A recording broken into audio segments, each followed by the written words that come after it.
Welcome back to Life With Us TV. It's your girl, Lynette. And it's your boy, Stanley. All right, y'all. We just got back from Alaska a couple of weeks ago. And baby, let me tell you something. We're going to talk about the things that nobody tells you about when you first booked that Alaskan cruise. Yeah, man. One of the major things is this is going to be an experience like nothing you have ever had before. Nope.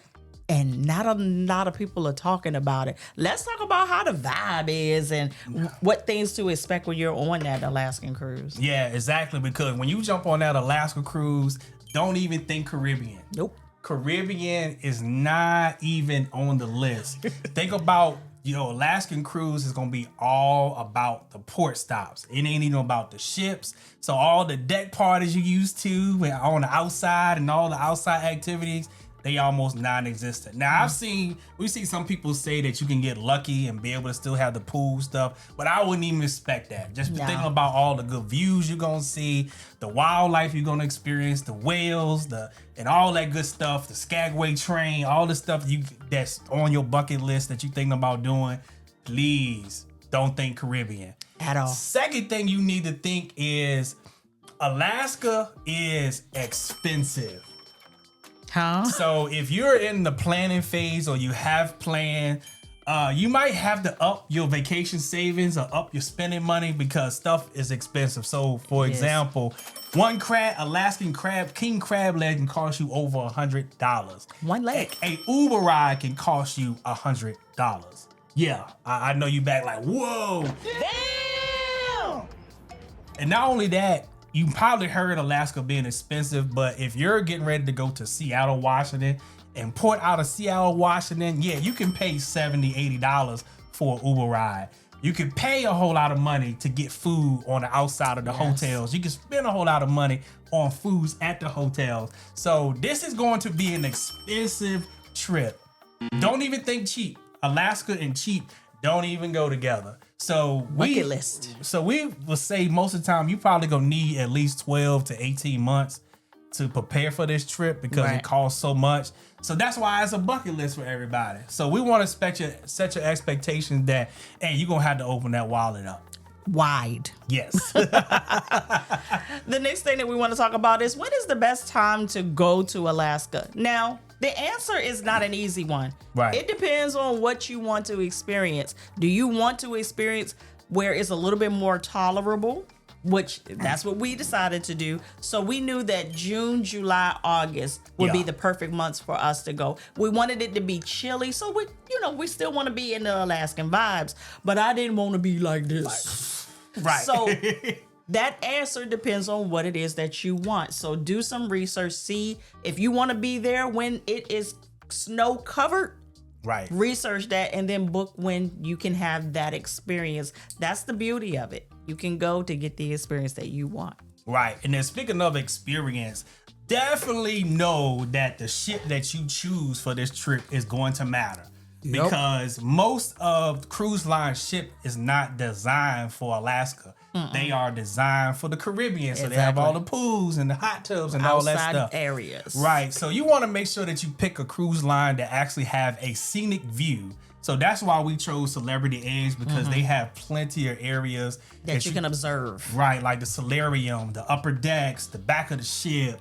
It's so many areas. So make sure whatever ship you choose in the research and make sure that they have an area so that you can actually see the glaciers, that you can see the mountains, see the wildlife. Because we don't want you to miss that because that's the reason that you're going. Exactly. Right. And then piggybacking off of what he said, your cabin does matter. Now, I will preface this by saying this. If you can't get any one of these cabins, do not let it be a reason not to go to Alaska. Amen. A balcony, ocean view, and if you're on Celebrity, the infinite balcony is amazing. It is nothing like laying in the bed and you be like, ooh, what's going on out there? And just taking the button on the remote and just letting the blind go up or the cover go up and you'll be able to see what's going on outside. There was nothing like it to see the glaciers and the chips of ice just going by in the water for us. But again, if you can't put that cabin category in your budget, Still go to Alaska in an interior. Yeah. Hello? Yeah. Yeah. Yeah. And then also I want to warn you of this because I was conscious of this in the Caribbean, but I was not conscious of this in Alaska. Make sure there ain't no shits beside you before you open that balcony up and that veranda. Yeah. Because you have to fully commit to it. They almost saw us naked over there on the Royal Caribbean ship. That's a trend here lately. It's becoming a trend. Yes. So yeah, remember that. You don't want to moon nobody in Alaska. So be careful. And speaking of mooning somebody in Alaska, we know that Alaska is gonna be like a trip like no other. And there's a lot of planning to go in with this. So most likely you on this video because you stressed out and you're trying to prepare. You want to know what to expect. So you might want to get yourself a travel agent, not just any travel agent, but a travel agent that actually has been to Alaska. Here I come. Of course, I'm going to recommend my queen. If you saw the vlog, she planned that whole thing for everything in the port. So she's the person want to make sure that you're going to have an excellent vacation. But hey, if you don't want to use her, find somebody that you connect with, that you like, that can actually help you, because you might not want to do this all by yourself. Yes, there's a lot of nuances that you would not even think about because, like we said, bucket list means this is a different experience. These are things that you probably would never know about until you're in the thick of it. Right. And again, you don't know what you don't know until you know that you didn't know it. Right. And we don't want you to make them costly mistakes that will cost you lots and lots of money because you didn't know. Exactly. Right. Another thing that you want to consider, which I don't even say consider it. Yeah. For me, it's a requirement for a lot of my client base. Hey, if you decide not to do it, then you're going to sign off on a waiver that said you don't want it. Yeah. But travel insurance. Yes, ma'am. Listen, you have to have it. We should not be out here driving our cars without any type of insurance. Why are we traveling without some type of insurance?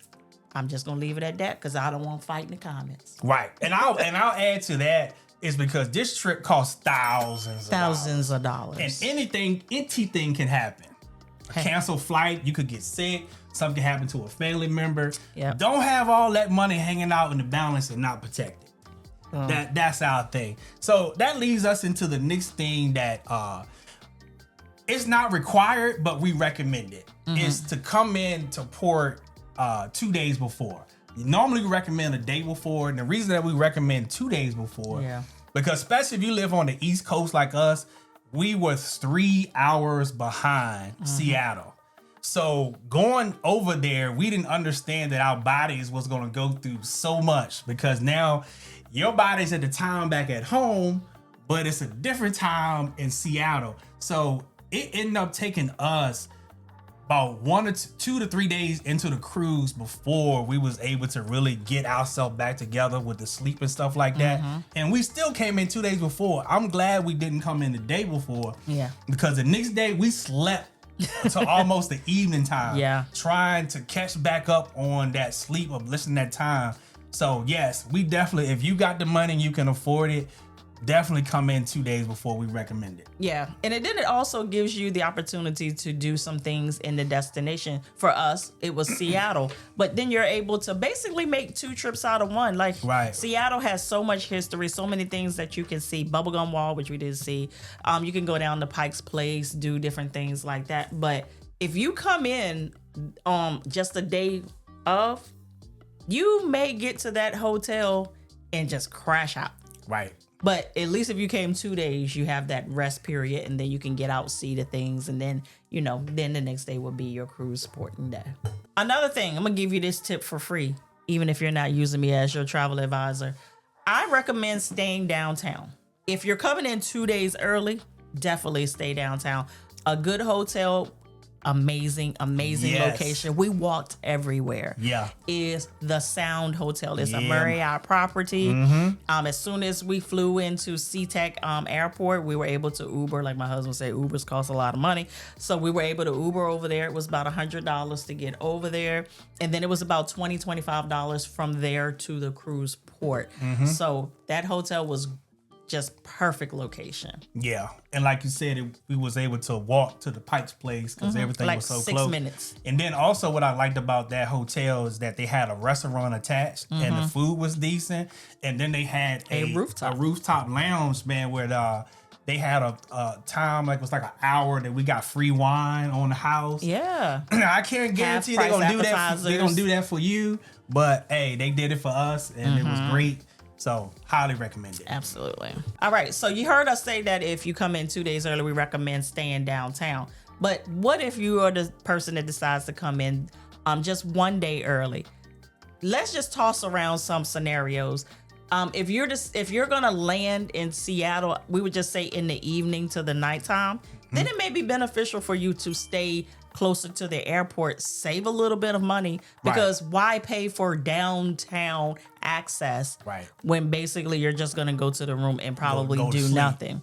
So just think about that. Like if you're gonna fly in and you're gonna land later, just stay near the airport. But if you're gonna be there earlier in the day or 2 days prior, just go ahead and stay downtown. That's my recommendation. Yep. All right, another thing that I wish I knew before we booked this cruise was how to pack.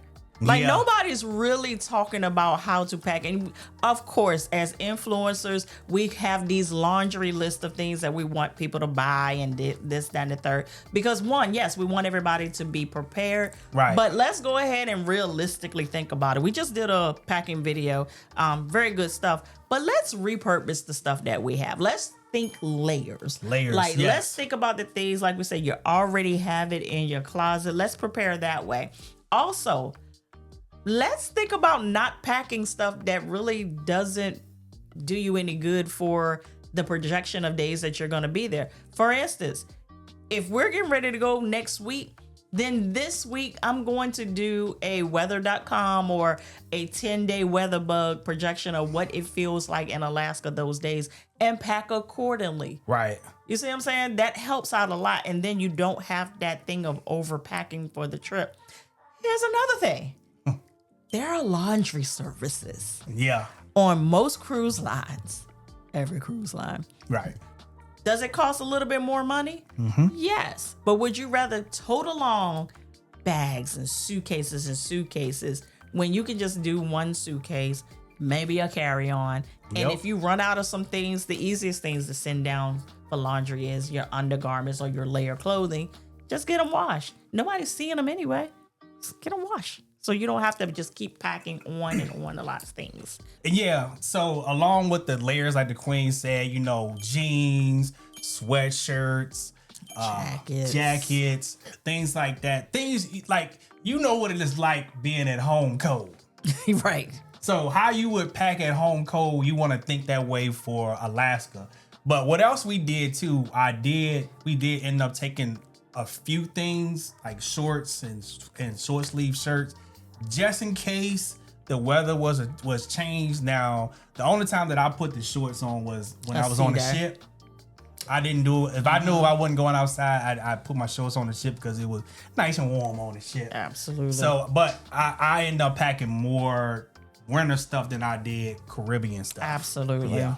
And then also make sure that you're packing proper footwear. You're in Alaska where a lot of times it's slippery, it's wet, it has been raining, even if it's not raining when you're out there. Make sure you have slip resistant or weather resistant shoes. I just had a Columbia brand. Make sure you, like we said, check out that packing video that we have because we go in depth. Yeah. Another thing that I want to stress. If you don't hear anything else that I say, if you are a person that has allergies of any kind, but specifically if you have a shellfish allergy, a fish allergy, you're in a climate and in a destination that is known for this. Right. You may not even touch it, you may not eat it, but there is such thing as it being airborne. There's a such thing as being too close to somebody and maybe they have touched something and then you touch it and they've touched shellfish or whatever and you get an allergic reaction.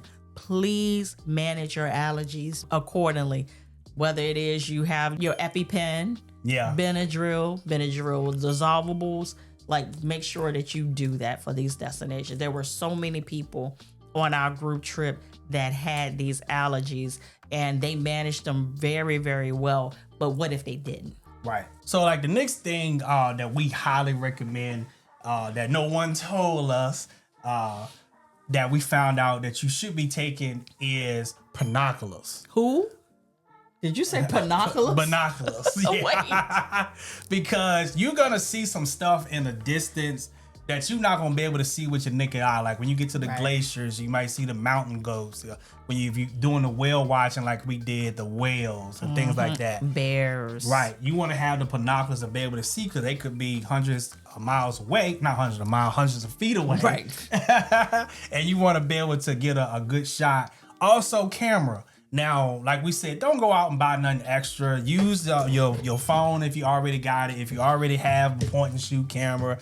If you have a DJI Pocket 3, because we see a lot of people have those. But I wanna warn all of you guys that is gonna do any excursion on a boat. When it comes time to capture video and capture pictures, it can become tough. It was very tough on the whale watching. If you saw on our vlog of capturing the whale coming out, that was tough. I was I was recording along with him and I couldn't catch it. Yeah, so you're constantly like that. So we say on that excursion, I would use my phone. I wouldn't even attempt to use no DJI anything like that because that was too slow to be able to capture that because you never knew where the whales were going to pop up at. You never knew what was going to come up next as far as seeing a bear or whatever. Sea lions. Right. So definitely. Yeah. Another thing that no one told you about, because when we go on cruises in the Caribbean, we're used to the staff entertaining us. We're used to them having a whole itinerary that's just for us because that's what we're used to. In Alaska, it's kind of like when they say when you go to the Caribbean, you're on island time. No, you're on Alaskan time. Yeah. And everything is just so chill. Everything is laid back. Do they have programming on the ships? Absolutely. But for the most part, everything is going to be low key. That may not be everybody's travel style or cruise style. So make sure that you're packing some things to make sure that you're entertaining yourself. Deck of cards, some card games, Cards Against Humanity. Like if you're going with a group of people, like make it fun. Yeah. We had a group with us, a group of about 55 people, and we had a game night on one night, and that was extremely fun. Yeah, it was. Because there was nothing really going on around the ship. Yep. So think about those things. If you want to do puzzles, hey, it's a good time that if you are a knitter, there were so many people around the ship knitting and just doing different crochet, coloring, whatever it is. Really, this is a vacation to like really mentally just zen out. Right, because it's all about the views. Because it's all about the views. Views and the ports. Yes, indeed. So the next thing, definitely, we heard about this. So I'm not going to say we didn't hear about the daylight hours in Alaska. My God, today. It freaked me out. So when I came back to my cabin and it was after 10 p.m. and it still was light outside, and I was like, we're not talking about just a little bit light. Whoa. It's like noon light. So yeah, in Alaska, it don't start to get dark till about 11, 12 o'clock, sometimes even after 12 o'clock. But the reason that we telling you this is because it's going to affect your sleep. Yes. Especially if you're a person that any type of daylight will affect your sleep. It's going to. So this is where we recommend, we didn't have sleep masks because we claustrophobic. So I don't want no sleep mask on. But what we had was we had the infinite veranda on Celebrity Edge. So we had the blackout shade. So you can only see like light a little bit on the sides. But it wasn't enough to distract our sleep. But we also heard some people, if you have a balcony cabin with the curtains, you might want to get some clips to clip the curtains so the light won't come in. Towel clips, binder clips. Right. If you stand in a ocean view, you might want to consider putting a towel or something up there to block it out. Get creative. But just know you're going to see a lot of daylight. And not only that, it becomes daylight again after it gets dark. It gets daylight again around 4 a.m., 5 o'clock in the morning. Yeah. So we looking at only about 4 to 5 hours of darkness. Yeah, so it really does throw your sleep off. And not only does it throw your sleep off that way, as you're traveling into Alaska, you're going to experience a time change. Yes. And then you're going to experience it again. Another time change. And then by the time you get to your last port stops, you turn around and then the time changes again. Yeah. And then the time changes again. And then you come back to Seattle and you're already in a time zone for most of us that is not ours. And then you have to come home. And 2 weeks later, your sleep is still off. Yes. We still trying to recover from that. We didn't struggle like this in the med. No. Coming back from the med, it was a couple of days we were back. This right here is crazy. Say my circadian rhythm is all off. It is off. I won't even look at my phone to see what my health app say. I'm not even gonna look. One time I just sat there and I was like, it's 4 a.m. and I have not even thought about going to bed. Right. Sleep score all off. Sleep score all off. All right, the next thing that we did not realize, I realized it because we did a special excursion where we were able to do the glaciers up close and personal. Now, what happens is the ship will take you as close to the glaciers as it can. Right. But they cannot go through the arm. They just can't maneuver those big ships out there. So what the ship does, but you have to get up early. And a lot of people don't know about this, but at least 4:30, 5 o'clock in the morning. They say the sweet spot is around 5 or 5:30 a.m. Yeah, a.m. to get up and see that ship coming toward the glaciers. Here's the thing. Carry your butt to bed early the night prior. Yes. You have to prepare to go to bed the night prior, because otherwise, don't be like a lot of people that missed that opportunity and they just went to sleep. Right. But if you are up and you are able to catch the glaciers, but it's on this side, don't run to the other side of the ship. Stay where you are. Mm-hmm. The captains rotate that ship, and they usually make an announcement that we will do a 360-degree spin so that everybody is able to capture the glaciers. Now, what a lot of people did was they just went on like the aft decks, and just captured it that way. We did an excursion where we were able to tender off, get on a smaller vessel that took us through the arm, and we just caught up with the ship as it docked in Juneau. And that was an amazing excursion. That was an amazing, it was long though. It was a long experience. Amazing. And speaking of excursions, they expensive too, family. So for those of y'all that this is a bucket list trip. Mm-hmm. So first thing I want to say is make sure that you book your excursions early. And most people want to see the whales and the glaciers. Don't wait for the last minute because you might be 8 out. And the lumberjack show. Yes. We end up paying for the go up and close and personal with the glaciers. That was $800. Together, not a piece. Yeah, not per person. And this was not the VIP experience. This was just the regular experience. That's just to get you there. Yeah. And then we end up for the whale watching. What we spend for that? I want to say that was about $700. Mm-hmm. And then the lumberjack show and the crabs, that was about $350. Yeah. So you're spending money. But I would say all those excursions was worth it. And then the train and the Skagway. That was expensive. How much was that? I want to say that was at least $600. Yeah. So you looking at, that's thousands on top of thousands of dollars for excursions. Yeah. But we say it's worth it if you got it. Don't feel like you have to go out of your budget or get in debt for these. I would say after going, I would recommend picking one if you can't afford them all. Yeah. Don't go to Alaska and don't experience nothing. Right. Because that's too far and you already spending a lot of money to go. So why not make them memories? Yes, because we already the crabs expensive. Like the crab legs, the Alaskan king crab legs is over $100 per leg. So we had some people in our group that spent anywhere from $600 to $800 in them jumps. Some people said it was overhyped and some people said it was worth it. Right.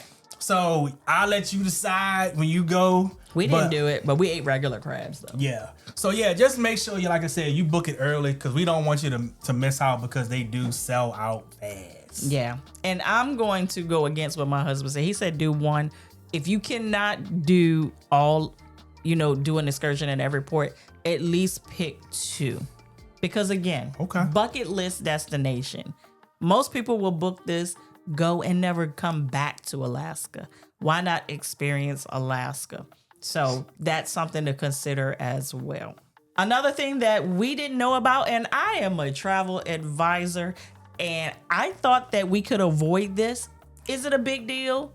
Not really. But it was something that took me by surprise when it was on my bed, waiting for me to fill out. Yeah. But you will be required if you're crossing over into Canada, and because of that law, you do have to. The customs form for Canada, you have to complete that. And not only do you have to complete it, there is a deadline on the ship where you have to complete it and then take it down to guest services so that they can turn that over to the Canadian government so that they can process it. Does that mean that you need to have a passport to port from Seattle and to get back to Seattle? No, but it does mean that Canada is processing you because their rules are super, super strict. But so if you are a person that has been in some kind of trouble, have some warrants, some things like that, they may tell the ship that you cannot get off in their port of destination. Fail to do it, they still are going to flag you because they know that you're on the ship because the ship gives them the manifest. So everybody has to complete whether you get off or not customs form for Canada. Yeah, and then also when you were speaking about passports, and we should have mentioned this at the excursions, that if your excursion actually goes through Canada, when you in Alaska, you may be required to have a passport. So please make sure that you check that out. Yeah. Now, if you're on the train, some train rides, you don't have to because you're not getting off the train in Canada, but please look and read. I know this is something we don't like to do. I'm a travel advisor. I know that people don't read. When you're booking your excursions, look at the fine print. There are some excursions that require a passport.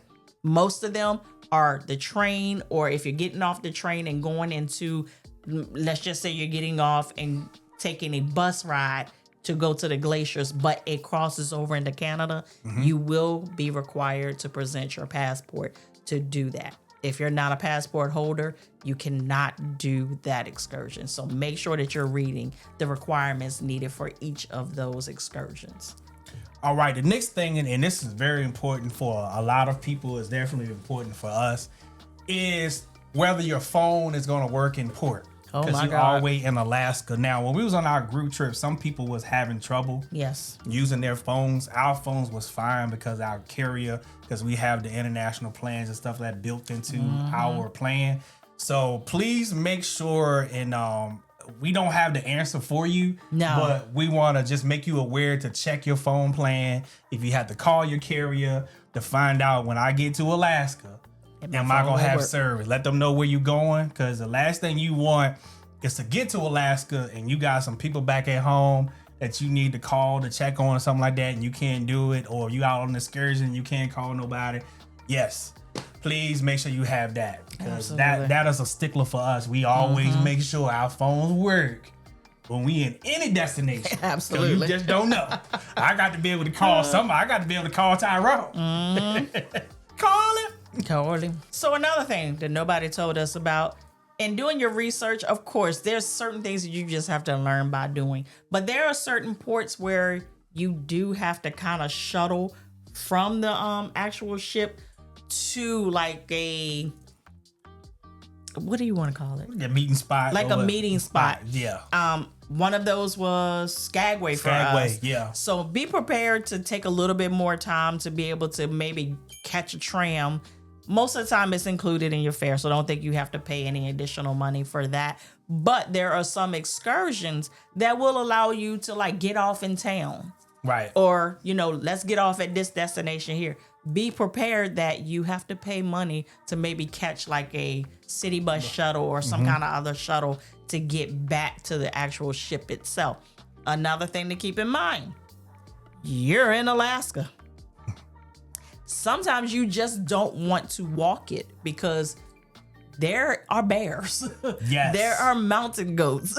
Like, there are different things that we're not used to experiencing on a daily basis. We saw so many pictures of people just walking, and there's a bear right there. Yeah, matter of fact, one of our group did. Yeah. Just walked up on a baby bear. Yep. So, you know, of course it's a scenic route, but sometimes you may just want to catch that shuttle. Yeah, so definitely be careful of the wildlife because I know we get intrigued when we see that stuff, but the key word, wow, life. They're still wild. They're still wild. They might be used to us by now, but they're still wild. Right, because when we was coming back from the seafood, the salmon bait, and the bus driver was talking about, she's like, I see so many people come up here and thinking that they can just go and pet these animals. She was like, yeah, don't do it. That's the worst thing that you can do. Yes. Yeah. And then I like how she said, not only are you putting yourself in danger, that's a given, but you're also putting that animal in danger because if that animal attacks you out of protecting themselves or their cubs, then they, by law, have to put that animal down. Yeah, because matter of fact, she told us that they had to put a bear down that a woman was antagonizing. Yeah, and the bear went to attack and they had to put her down. Yeah. And she was like, that's a bear that now we had to put down, and the cubs are now without a mom. So they had to relocate the cubs because there was a privileged tourist that decided that she wanted to antagonize the bear. Yep. All right, family. So this one tip is for our 420 people. And if I say 420, you already know what 420 is. So in every port, there is a 420 stop, and the 420 is legal there. I'm going to let you do what you will with that and do the research to make sure that you good, but you gonna see them. And so I will give you one in particular that people in our party found. It's in Ketchikan. It's called the Stony Moose. Stony Moose. So don't say I didn't give you nothing. Straight on. All right, if you have enjoyed this video, you want to check out the video on the screen, how to pack for your first Alaskan cruise, and we'll see you in the next video. Peace.